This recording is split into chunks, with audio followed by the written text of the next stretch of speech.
L'évaluation est une activité essentielle dans le processus d'enseignement-apprentissage.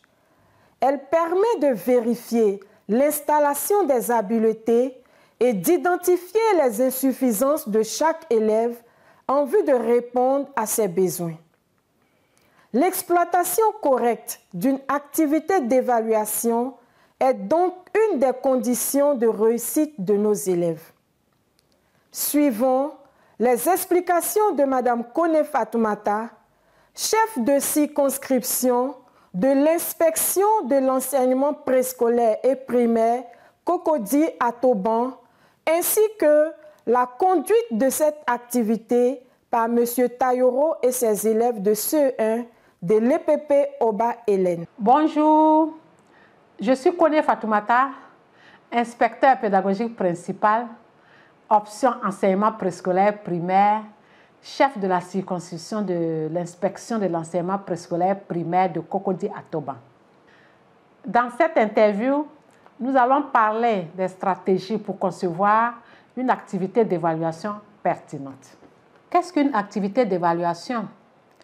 Une activité d'évaluation est un acte pédagogique exécuté sur lequel l'enseignant porte un jugement sur les compétences développées par les apprenants et sur les connaissances qu'ils ont acquises.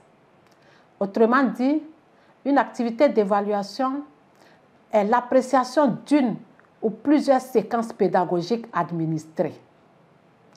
Elle a pour but de fournir des informations utiles sur le degré d'installation des habiletés.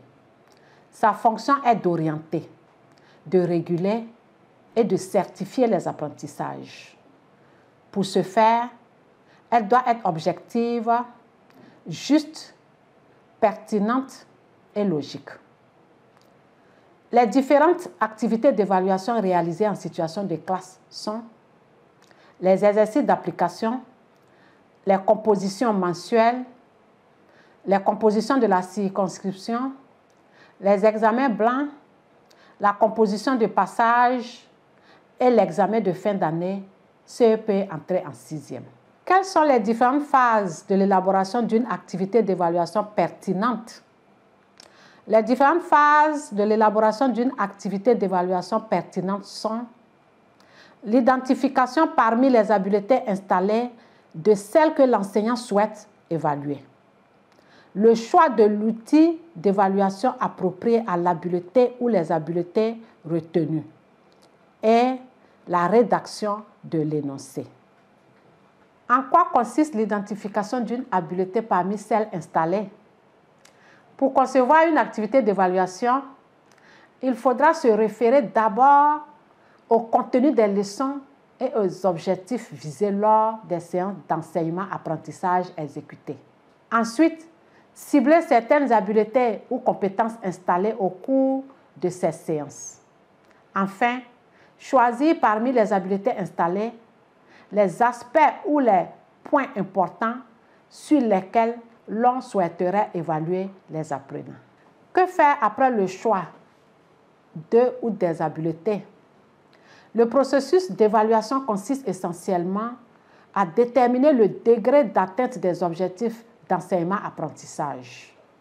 Dans ce but, les évaluateurs font appel à des outils d'évaluation. Ces derniers sont variés car ils changent en fonction du type d'activité d'évaluation et de la nature de l'habileté ou des habiletés choisies. Il appartient donc à l'enseignant de choisir ou de confectionner l'outil de mesure le plus approprié à la situation d'évaluation. Quels sont les critères d'élaboration de l'énoncé d'une activité d'évaluation pertinente?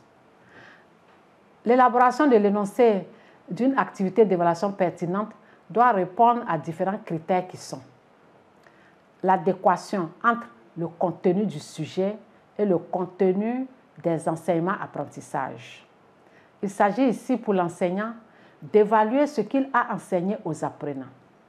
Autrement dit, il est hors de question d'interroger les apprenants sur des notions qui ne leur ont pas été enseignées. L'accessibilité du sujet.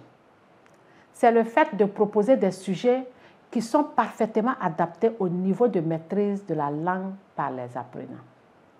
Le sujet doit être donc formulé en des termes simples et clairs de manière à faciliter sa compréhension par les apprenants.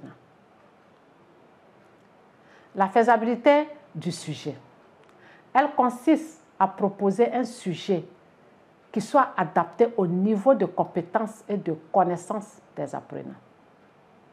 La formulation des consignes. C'est formuler des consignes claires et précises.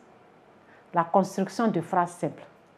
C'est utiliser une syntaxe claire et aérée, un niveau de langue adapté à celui des apprenants. Et enfin, la proposition de ressources. Les ressources sont des informations utiles, des supports et bien d'autres permettant l'exécution des consignes. Lorsque l'outil choisi est une situation d'évaluation, en plus de ce que je viens de citer, il faut choisir un contexte lié à l'environnement de l'élève, proposer une circonstance qui suscite l'intérêt de l'élève et qui motive l'exécution de la consigne. Élaborer les consignes qui sont généralement au nombre de 3 et graduellement relatives au niveau de taxonomie suivant. Le niveau connaissance, le niveau compréhension, le niveau application et le niveau traitement. Une activité d'évaluation bien conçue facilite pour l'enseignant le contrôle des habiletés installées et l'exécution de la consigne par l'élève. Il est donc indispensable d'élaborer des activités d'évaluation pertinentes. Nous venons ainsi de voir la démarche à suivre pour la conception d'une bonne activité d'évaluation. Nous vous souhaitons une bonne appropriation de cette stratégie et surtout, nous vous exhortons à la mettre en pratique.